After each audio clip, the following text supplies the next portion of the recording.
Ini sedang ada pengerjaan apa nih Pak? Kayaknya gede banget nih alat di belakang kita ini. Betul, seperti yang Mas lihat sekarang ini kita lagi pekerjaan pemancangan ya.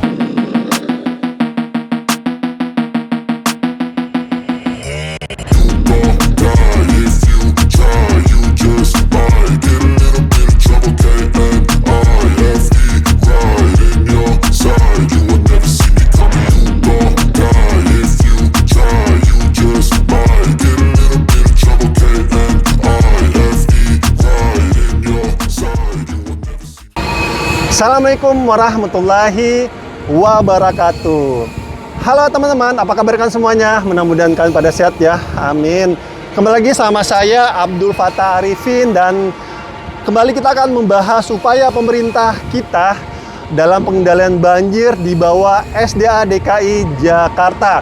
Seperti kita ketahui, di Jakarta permasalahan banjirnya itu ada 4. Yang pertama adalah air kiriman dari puncak Bogor yang sangat berlimpah sekali. Yang kedua adalah hujan lokal. Yang ketiga adalah land subsidence ataupun penurunan tingkat tanah di mana setiap tahunnya terjadi 10 hingga 18 cm. Terus yang keempat adalah banjirop. Dan kali ini kita tidak membahas ketiga hal tersebut, tetapi kita akan membahas tentang banjirop.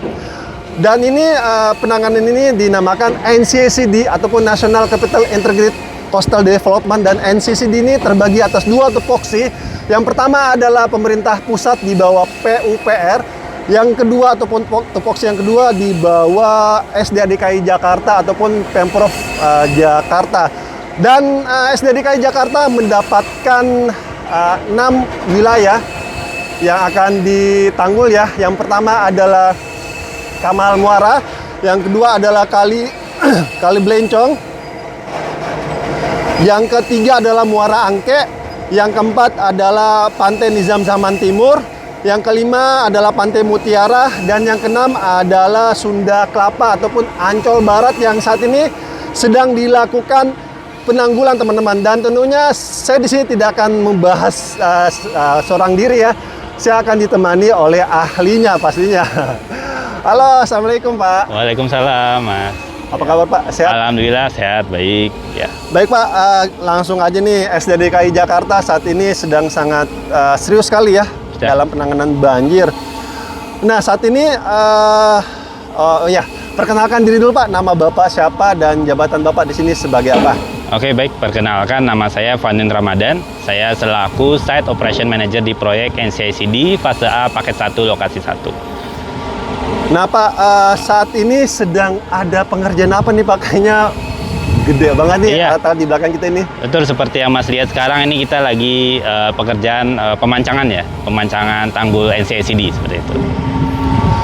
Nantinya penanggulan ini berapa jauh nih Pak? Untuk penanggulangan sendiri ini di segmen Asaimas ini sepanjang 1,1 kilo kurang lebih. Oh cukup jauh juga iya, Pak ya? Betul. Berarti dari mana sampai mana tuh Pak? Itu nanti kita mulai dari ujung sailing venue yang ada bekas dari sailing venue hingga nantinya sampai ke pelabuhan Marina Batavia. Seperti itu. Oh cukup jauh Pak. Jadi ini melingkar Pak ya? Melingkar. Seperti itu. Nah, material apa nih Pak yang digunakan? Kayak gede banget di belakang ini Pak. Betul, ya, seperti yang Mas lihat sendiri ini materialnya kita menggunakan material tiang pancang. Fabrikasi dari workshop itu namanya spoon pile dengan diameter 1200 mili dengan panjang 24 meter. Oh, 24 meter. Nah, berapa jauh Pak turun ke dalam tanah ataupun air ya, lebih tepatnya berapa jauh Pak turun ini? Untuk dari panjang 24 meter itu sendiri sebenarnya yang terpancang itu mengikuti kontur dasar laut, tapi kalau kita ambil rata-rata itu di 19 sampai 20 meter yang terpancang. Kurang lebih segitu. Oh, seperti itu. Nah, Pak, ini pertanyaan agak teknis nih, Pak. Seperti kita ketahui ya, ini kan menggunakan silinder beton ya, di mana ujung dari silinder beton itu kemungkinan besar akan dimasuki oleh rembesan air. Nah, bagaimana memastikan rembesan air itu tidak terjadi, Pak? Sedangkan di sini kan air laut, dan cara menutupnya seperti apa, Pak? Oke. Jadi memang dari spoon pipe ini sendiri, dari badan spoon pipe itu sendiri, di setiap sambungannya kita ada namanya city joint. Jadi ada male to female-nya. Jadi dari penyambungan itu sendiri, jadi setiap spoon pipe itu akan bersambung di penyambungan city joint-nya. Jadi seperti ada plat besi berbentuk C, kemudian nanti female-nya, male-nya nanti berbentuk T. Jadi ketika memasukkan spoon pipe itu dia akan bersambung seperti itu. Jadi akan diikat oleh city joint ini di setiap sambungan. Kemudian di antara sambungan itu nanti kita cor dengan beton flow K600 seperti itu. Jadi nantinya dari sambungan itu setelah dicor diharapkan sudah cukup kedap, dan nantinya memang apabila ingin kedap secara sempurna diperlukannya ada timbunan di balik dari tanggul spoon pipe itu sendiri. Oh, jadi iya benar teman-teman. Di sini kalau kita lihat ada dua tanggul ya, tanggul lama yang di sebelah kiri ataupun sebelah kanan dari video ini, dan di depannya itu adalah spoon pipe-nya. Nah, di antara sela-sela tersebut nanti akan ditimbun, Pak ya? Iya, seperti agar itu. tidak terjadi rembesan air pastinya ya. Betul. Nah, dalam pembangunan ini pastilah tidaklah mudah, Pak ya. Ada kendala-kendala nih, Pak. Nah, kendala-kendala tersebut apa saja, terus mitigasinya, Pak? Baik, untuk kendala sendiri memang yang kami rasakan karena pekerjaan ada di laut ya, kita sangat tergantung dengan cuaca, di mana ketika angin kencang dan juga gelombang tinggi itu agak menyulitkan dalam proses pemancangan karena kita berada di laut, tongkang sedikit terombang-ambing dari gelombang. Nah, mungkin mitigasinya dari kami itu menyesuaikan jam kerja. Jadi kita memperkirakan dari BMKG kapan gelombang tinggi, kapan angin kencang, kita menghindari itu, nanti kita ganti shiftnya ketika saat cuaca lebih kondusif seperti itu. Oh, seperti itu. Jadi berarti ini nggak membutuhkan rara, Pak ya? Tidak. Pengendali udara, Pak ya? Oh, alhamdulillah tidak perlu. Oh, tidak, Pak ya? Iya. Betul.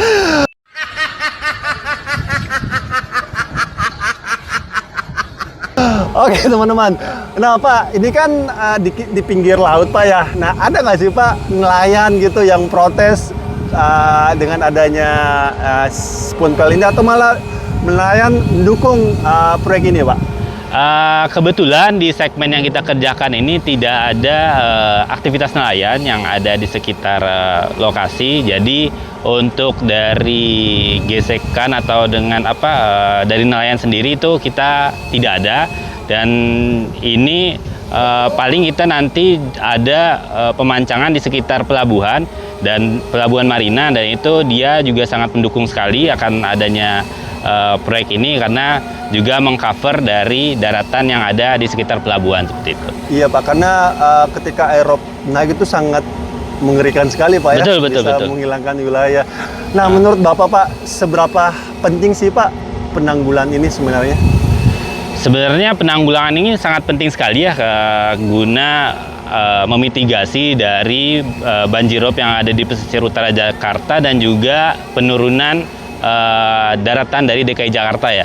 Karena dari hasil perhitungan itu dari daratan Jakarta itu penurunannya cukup masif, itu di 10 cm per tahun.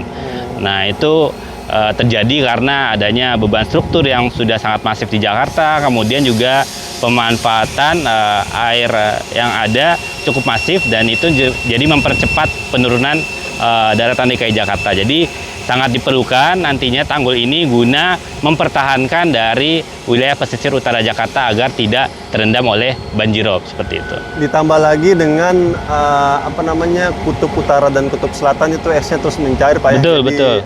Dari perubahan iklim. Perubahan iklim lah yang menambah air laut terus naik Pak ya. Betul. Nah, ini proyek mulainya kapan nih Pak dan target penyelesaiannya? Jadi proyek ini kita berkontrak mulai di Januari tahun 2024. Itu nantinya ditargetkan selesai di 15 Desember di 2025. Oh, di tahun ini juga Pak? Iya, di tahun depan 2025. Tahun depan Pak ya? Betul. Nah Pak, terakhir nih Pak, Jakarta hingga saat ini masih sering sekali terjadi banjir nih. Menurut Bapak nih, apa yang harus dilakukan oleh masyarakat agar terhindar namanya 4 hal tadi yang saya sebutkan Pak? Iya. Paling untuk penanganan banjir Jakarta memang ada dua faktor ya.